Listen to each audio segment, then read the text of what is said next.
Hello everyone. Those of you that have watched my videos throughout the years will know that there are certain points that are kind of spread out throughout the videos as a common theme. And there are 2 points that I want to make clear in this particular video, which kind of all the videos sort of center around these 2 points. And these 2 points are in relation to what you might call the internal environment of a being and the external. But of course, as we know, when one goes deeper into the so-called internal of what they are, they actually find that there is no distinction between the so-called external and internal. They collapse and are seen to be one as they always really were. So, as the ancients often said, as above, so below, as within, so without. So we start to see that there are common themes. There is a kind of mirroring that happens from what is happening internally to what is happening so-called externally. And really they are one in the same.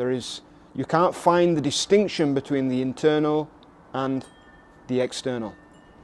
So the first point is that all belief systems, and certainly rigid beliefs, which means that one is fixed in that, not willing to look at anything else, which is unfortunately the way that a lot of the world is, many religions are. When one is in a fixed rigid belief system, you cannot see life as it really is. You cannot see the whole because you see a distortion, because a belief is a thought structure. And when you look through a thought structure, it's like looking through a filter, like looking through a lens. It creates a distortion. You cannot see life as it really is. You cannot see yourself as you are. You cannot see the others as they are. And you certainly can't see what you would call the world as it is.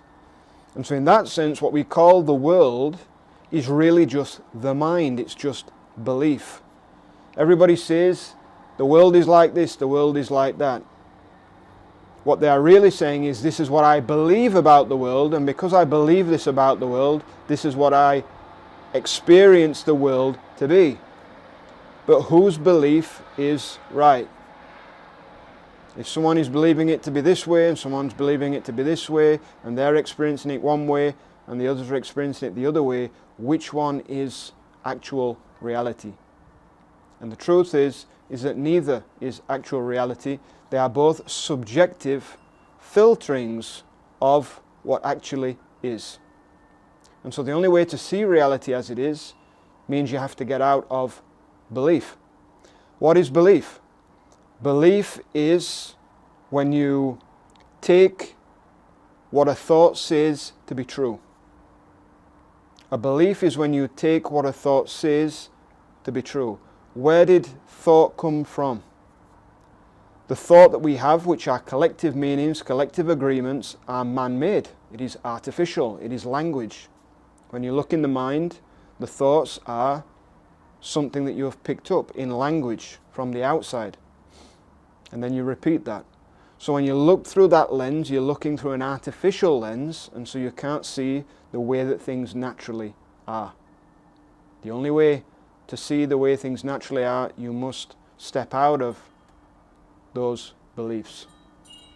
So the consequence of this is that when everybody has a belief, they are pitted against each other. And this is what we have seen throughout humanity for thousands of years. You could really say all the conflict in the world is between one person's belief and another. They are conflicting.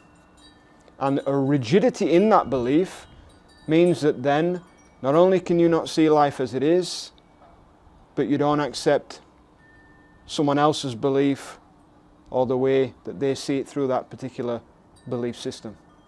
So this causes conflict, but it also causes an issue within. The issue it causes within is that you can't see life as it is, you can't see yourself as you are, you can't see another as they really are. So the basis, the foundation of sanity, you could say, or to be in touch with reality, is to not be operating through a belief system which is artificial in nature. There is another intelligence. There is another intelligence that is not bound or trapped by belief. It stretches far beyond that, and it is, you could say, within the substratum of the whole of life itself. The second point to make is that when the artificial, which is that which is man-made, is taken to be primary, when it becomes the master in society, in life, then this is where the problems are experienced. So when what is natural and what is universal intelligence is taken to be secondary, and what is primarily used and believed and worked through is artificial, so the technology, artificial intelligence, rigid science or dogmatic science, okay, all of these things are artificial in nature, and what this leads to is a loss of contact with the natural intelligence of life, or the universal intelligence of life. So what this means is then people start to follow the artificial intelligence, which is also in their mind, the artificial mind, and technology. They put that first, and what is the natural intelligence of life, the universal intelligence of life, is put second. And I would say that this is what leads to all the issues in the world. Everything can be traced back, I would say, to these two primary things, which are both artificial in nature. One is belief systems, and two is to put technology, that which is artificial, as primary and not secondary. And so the way that I would suggest to look at both of these is to say, what is the master and what is the servant? For most people, for most of humanity, belief is the master, and they are a servant to that belief system.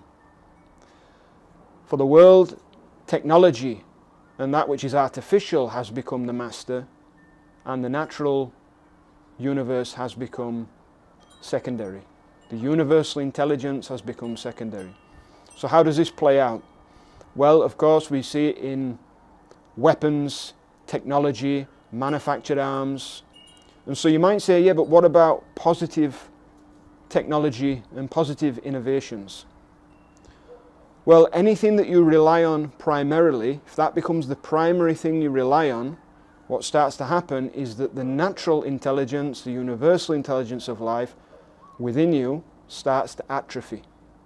For example, if we had a med bed, some people are talking about the future of some kind of med bed. You've seen it in the films where you can sit on this med bed and it will completely heal everything about you. Yes, in one sense, of course, this is very good. But in another way, if somebody becomes reliant on that, if humanity becomes reliant on that, then their own natural abilities to heal would atrophy. We see this with antibiotics as an example. So the more antibiotics somebody takes, the body starts to become immune to it, and it does not work anymore, and it probably atrophies your natural ability to fight things off and heal. So already within nature there is an intelligence that if you draw upon, if you learn to draw upon, if you rely on that, will support you, will strengthen, and there seems to be no end to the capacity, the ability of that intelligence. The more that we go with it, the more we can actually use it. It can grow, it can magnify. For instance, if somebody fasts, if they learn to become less reliant on food, they may be able to actually, some beings have shown this, like certain yogis, where they can use this internal energy and survive on this internal energy more and more. You kind of have to be sensitive with it. You have to stretch it only so far, and then you go back. It's like training a muscle. If you blow out that muscle too much, then it's going to cause damage. But if you do it over a period of time, the muscle becomes more resilient and it adapts. So the body, the human organism, has the ability to adapt. And when you adapt it with the natural way of things, it strengthens in that ability. In terms of the universal intelligence, when you meditate, for instance, you're learning to trust and tune into a deeper intelligence, a deeper guidance. Then that becomes strengthened. Some people can actually go into deep samadhi, deep meditation, and can survive when others could not seem to survive, because they're drawing on a different kind of energy, a more natural, organic energy. Okay? So there is a danger that by relying on artificial technology, artificial things, then the natural will atrophy, and your connection to the universal intelligence will atrophy and will become eventually blocked.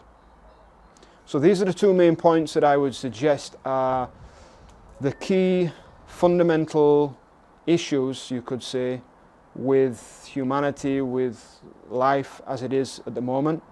And I'll be continuing to put this forward and to speak about this in more detail. Thank you.